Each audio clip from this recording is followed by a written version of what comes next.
Bonjour à tous et bienvenue sur l'Argus pour découvrir la nouvelle Kia Picanto. Alors en réalité, elle n'a rien de nouveau puisque la citadine sud-coréenne reçoit ce qu'on pourrait appeler comme un deuxième restylage 3 ans après le premier. Elle conserve donc le même châssis et les mêmes moteurs. Elle fait donc l'impasse sur toute forme d'électrification alors que Kia vient d'annoncer le lancement de 15 nouveaux modèles zéro émission d'ici à 2027. Mais alors, quels sont les changements opérés par la marque sur cette nouvelle Picanto? C'est ce que nous allons voir tout de suite dans cette vidéo. Cette Kia Picanto repose donc toujours sur la même plateforme qu'elle partage avec sa cousine, la Hyundai i10, et conserve les mêmes dimensions de petite citadine avec 3,59 m pour longueur, 1,59 m de largeur et 1,48 m de hauteur.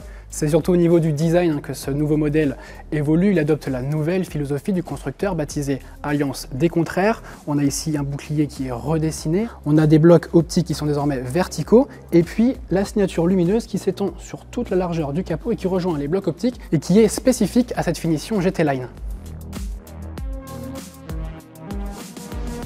Et puis à l'arrière, on a quelques petits changements avec des feux verticaux, une signature lumineuse qui s'étend jusqu'au centre du haillon et un bouclier là aussi redessiné. La version d'entrée de gamme sera dotée de jantes 14 pouces, mais les finitions plus élevées peuvent évidemment s'équiper de jantes alliage allant jusqu'à 16 pouces. Et puis les clients pourront également choisir entre 9 teintes différentes, dont 4 qui sont inédites au catalogue.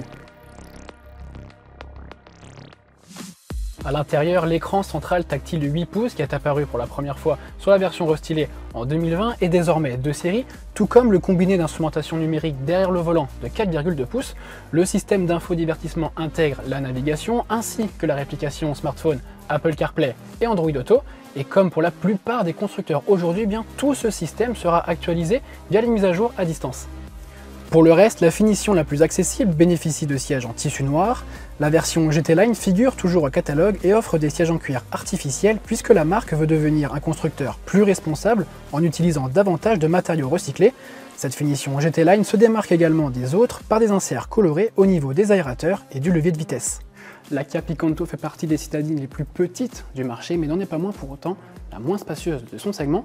Même si son empattement de 2,40 m est inférieur à celui d'une Renault Twingo par exemple, son volume de coffre est l'un des meilleurs de sa catégorie, avec 255 litres, juste derrière la Suzuki Ignis ou encore la Tesla Spring. En termes de motorisation, pas de tout électrique, donc une motorisation qui est pourtant adaptée à ce type de véhicule qui pèse moins d'une tonne, et moins au nouveau EV9, le gros SUV familial de chez Kia qui pèse lui plus de 2,5 tonnes. Non, sous le capot de la citadine, on retrouve la même motorisation qu'on avait déjà au catalogue avec un bloc 3 cylindres 1 litre de 67 chevaux, ainsi qu'un 4 cylindres 1 litre 2 de 84 chevaux. Et puis le bloc de 100 chevaux, le plus puissant de la gamme, n'a pas été retenu parce qu'il n'est tout simplement pas le plus vendu. Les tarifs de cette nouvelle Kia Picanto n'ont pas encore été dévoilés, mais il se pourrait que son ticket d'entrée de gamme dépasse allègrement les 15 000 € pour la première fois. La citadine sud-coréenne sera produite dans son pays d'origine, en Corée. Elle sera commercialisée en Europe au début de l'année 2024. En attendant, on vous invite à vous abonner à notre chaîne YouTube l'Argus ainsi qu'à nos différents réseaux sociaux pour ne rien manquer de toute l'actualité. Moi je vous dis à très bientôt pour une nouvelle vidéo, ciao!